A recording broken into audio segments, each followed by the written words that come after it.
یہ کہانی صرف ایک جنگ کی نہیں، یہ کہانی ہے حق اور باطل کے درمیاں ایک ایسی تکرار کی جہاں خاموشی بھی ایک نعرہ تھا، جہاں پیاس بھی ایک عبادت تھی، اور جہاں شہادت نے زندگی کو ہرایا۔ آج ہم بات کرنے جا رہے ہیں اس واقعہ کی جس نے اسلام کی تاریخ کو ہمیشہ کے لیے تبدیل کر دیا، کربلا۔ مگر سوال یہ ہے، کربلا کی جنگ کیوں ہوئی؟ پارٹ 1، مقدمہ، حق اور باطل کی پہچان۔ یہ صرف ایک واقعہ نہیں تھا، یہ ایک سوچی سمجھی قربانی تھی۔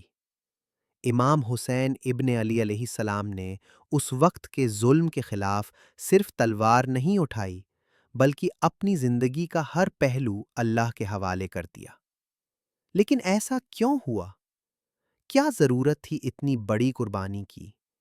اس وقت کا معاشرہ، سیاست، دین کا روپ سب بدل رہا تھا۔ اسلام کا اصل پیغام ختم ہو رہا تھا، دین کو سلطنت بنا دیا گیا تھا، اور جب حق کو خطرہ ہوتا ہے تو امام اٹھتے ہیں۔ امام حسین علیہ السلام اٹھائے، لیکن صرف جنگ کے لیے نہیں، بلکہ دین کو بچانے کے لیے۔ اس کہانی کو سمجھنے کے لیے ہمیں اس زمانے کی سیاست اور تاریخ کو دیکھنا ہوگا۔ پارٹ 2، اسلام کا ابتدا اور سیاسی پس منظر۔ رسول اللہ صلی اللہ علیہ وسلم کا دوران جب اسلام کا پیغام آیا تو سب سے پہلا مقاصد تھا ظلم کا خاتمہ اور انسانیت کا عزت سے جینا۔ رسول اللہ صلی اللہ علیہ وسلم نے 23 سال میں دین اسلام کو اخلاق، انصاف اور صبر کے ذریعے پھیلایا۔ لیکن ان کے وفات کے بعد سیاست میں نیا موڑ آیا۔ خلفائے راشدین، پہلے حضرت ابوبکر رضی اللہ عنہ، پھر عمر رضی اللہ عنہ، عثمان رضی اللہ عنہ، اور آخر میں علی علیہ السلام نے خلافت سنبھالی۔ حضرت علی علیہ السلام کا دور سب سے پیچیدہ تھا۔ ان کا سامنا ہوا جمال کی جنگ، جہاں حضرت عائشہ رضی اللہ عنہا ہوا، طلحہ اور زبیر کے ساتھ مقابلہ ہوا۔ صفین کی جنگ، جہاں سامنے معاویہ بن ابی سفیان تھا۔ نہروان، جہاں خوارج کے خلاف لڑائی ہوئی۔ امام علی علیہ السلام نے انصاف کا نظام قائم کرنے کی کوشش کی، لیکن ان کا سامنا ایسے لوگوں سے تھا جو دین کو سیاست کا ذریعہ بنا چکے تھے۔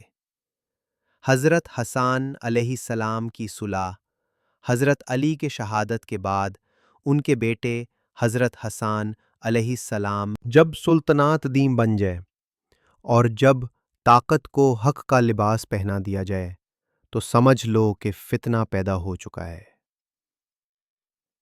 پارٹ 3، یزید کا عروج اور سیاسی بیعت کا مسئلہ، 6 ہجری، ایک اہم موڑ۔ معاویہ کی وفات ہوتی ہے۔ اس نے اپنے بیٹے یزید بن معاویہ کو خلیفہ بنایا۔ یزید نے اپنی حکومت کے پہلے دن سے ہی ہر مخالف کو جھکانا شروع کیا۔ مدینہ، مکہ، کوفہ، بصرہ، ہر طرف حکم بھیجا گیا، ہر قابل عزت شخص سے بیعت لو، خاص طور پر حسین ابن علی علیہ السلام سے۔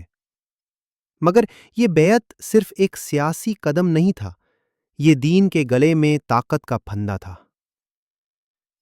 یزید کون تھا؟ یزید ایک انسان جو کھلی عام شراب پیتا تھا، ناچ گانا، گناہوں اور بدکاری میں الجھا رہتا، اسلام کی روح سے بیگانہ تھا۔ کیا ایسے شخص کو رسول اللہ صلی اللہ علیہ وسلم کا نائب مانا جا سکتا تھا؟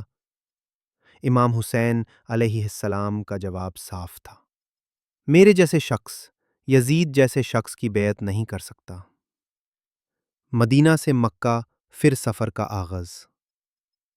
جب مدینہ میں امام پر پریشر ڈالا گیا تو انہوں نے شہر چھوڑنے کا فیصلہ کیا۔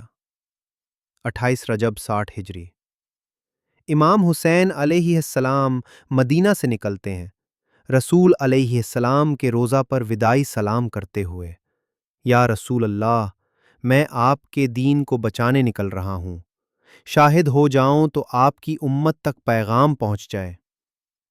مکہ میں آمد ہوتی ہے، لوگ جمع ہونے لگتے ہیں، کوفہ سے ہزاروں کھات آتے ہیں۔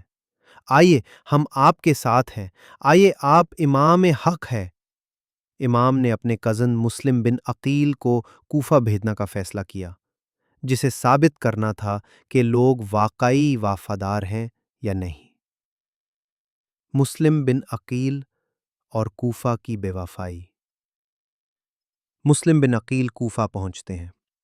شروع میں سب کچھ اچھا ہوتا ہے، لوگ مسلم کی بیعت کرتے ہیں، گھر گھر حسین علیہ السلام کے نام کے نعرہ لگتے ہیں، کوفہ امام کا انتظار کر رہا ہوتا ہے۔ لیکن پھر نیا گورنر آتا ہے، عبید اللہ بن زیاد۔ عبید اللہ ایک ظالم، مکر اور بے رحم حکمران۔ اس نے کوفہ میں لوگوں کو ڈرایا، دھمکایا، امام کے سپورٹرز کو قتل اور گرفتار کرنا شروع کیا، اور آخر کار مسلم بن عقیل کو شہید کروا دیا۔ ان کی شہادت سے پہلے ان کا آخری پیغام تھا۔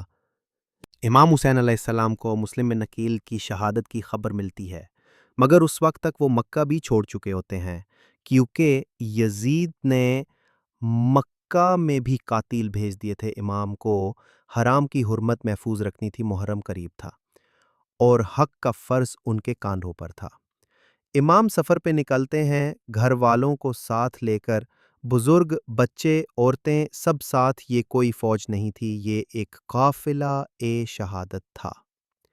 راستے کے مناظر۔ جب بھی کوئی رکاوٹ آتی، امام رکتے، لوگوں سے بات کرتے، انہیں سمجھاتے، میں جنگ کے لیے نہیں نکل رہا، میں دین کی اصلاح کے لیے نکل رہا ہوں۔ کئی لوگوں نے کہا واپس چلیے، کوفہ بے وفا ہے، لیکن امام کا جواب ہوتا، جب ظلم خاموشی سے دیکھا جائے تو سب سے 12 گنا خاموشی بن جاتی ہے۔ 2 محرم 61 ہجری، کربلا کا سفر ختم ہوتا ہے۔ امام حسین علیہ السلام کا قافلہ ایک ویران، سنسان میدان میں روک دیا جاتا ہے، جہاں نہ درخت ہیں، نہ سایہ، نہ پانی۔ یہ تھا کربلا۔ یزید کے سپاہی حر ابن یزید کی قیادت میں امام کو یہاں روک لیتے ہیں۔ امام پوچھتے ہیں، کیا یہ جگہ کا نام ہے؟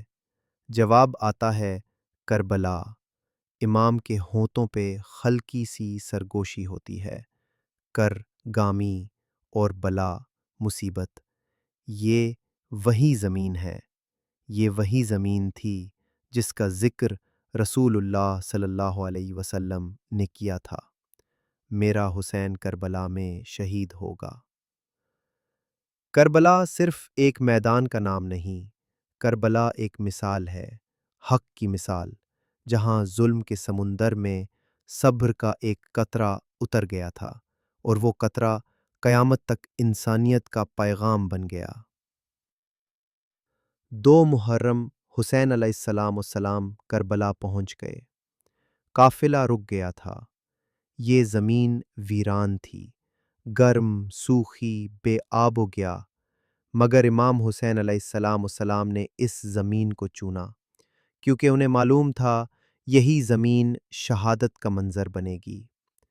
حر ابن یزید نے امام کو یہاں روکا، کہا گیا، آپ کو اب آگے نہیں جانے دیا جائے گا یزید کے حکم پر۔ امام نے فرمایا، میں نہ یزید سے جنگ کرنے آیا ہوں، نہ فتنہ پھیلانے، میں صرف اس لیے آیا ہوں کہ امت کو حق اور باطل میں فرق دکھا دوں۔ پانی روک دیا گیا۔ 3 محرم کو حکم آیا، امام کے قافلے کو فرات سے دور کر دو۔ امام کے خیموں کے قریب سے گزرنے والا دریائے فرات، جس کا پانی ہر مسلمان کے لیے حلال تھا، حسین کے لیے حرام کر دیا گیا۔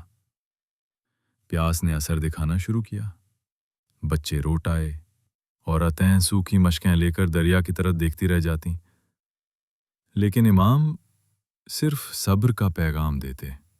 امام کے خطبات، امام حسین نے بار بار فوج یزید سے بات کی، انہیں حق کا پیغام دیا، کیا میں رسول اللہ کا نواسہ نہیں؟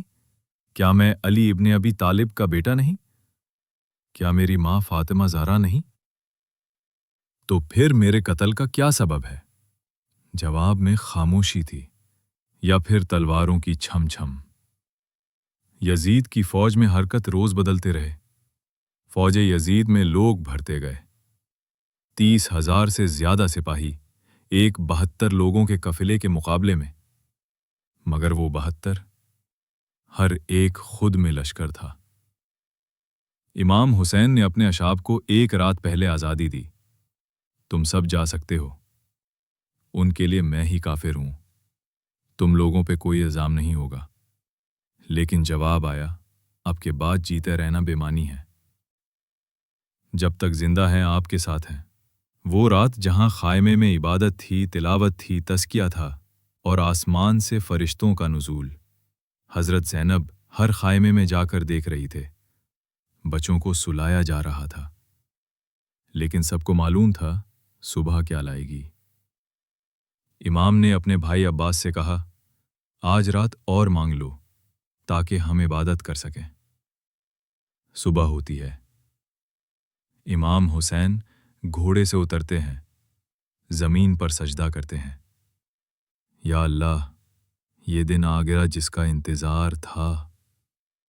سب سے پہلے جنگ کے میدان میں اترتے ہیں۔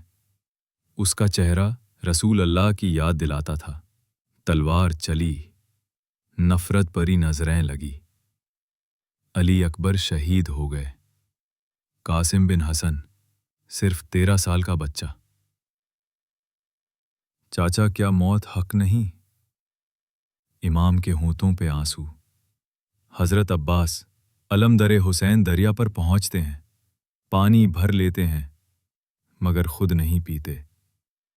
پیاسا واپس لوٹ رہے تھے، ہاتھ کتا گیا، پھر دوسرا، پھر سر۔ امام نے کہا، آج میری کمر ٹوٹ گئی۔ امام نے جب دیکھا کہ سب شہید ہو گئے تو اپنے 6 مہینے کے بیٹے علی اصغر کو اٹھا کر لے آئے۔ اگر مجھے قتل کرنا ہے تو اس معصوم کا پانی دے دو۔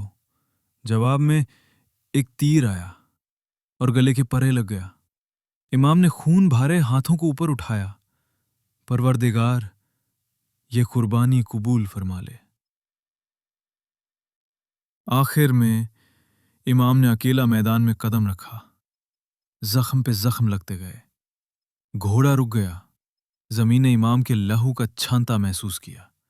یا اللہ، تیرے دین کی خاطر میں سب کچھ دے چکا ہوں۔ ظلم نے ان کا سر تن سے جدا کیا۔ زمین نے آج اپنے سب سے عظیم انسان کا لہو پیا اور آسمان نے خون کے آنسو روئے۔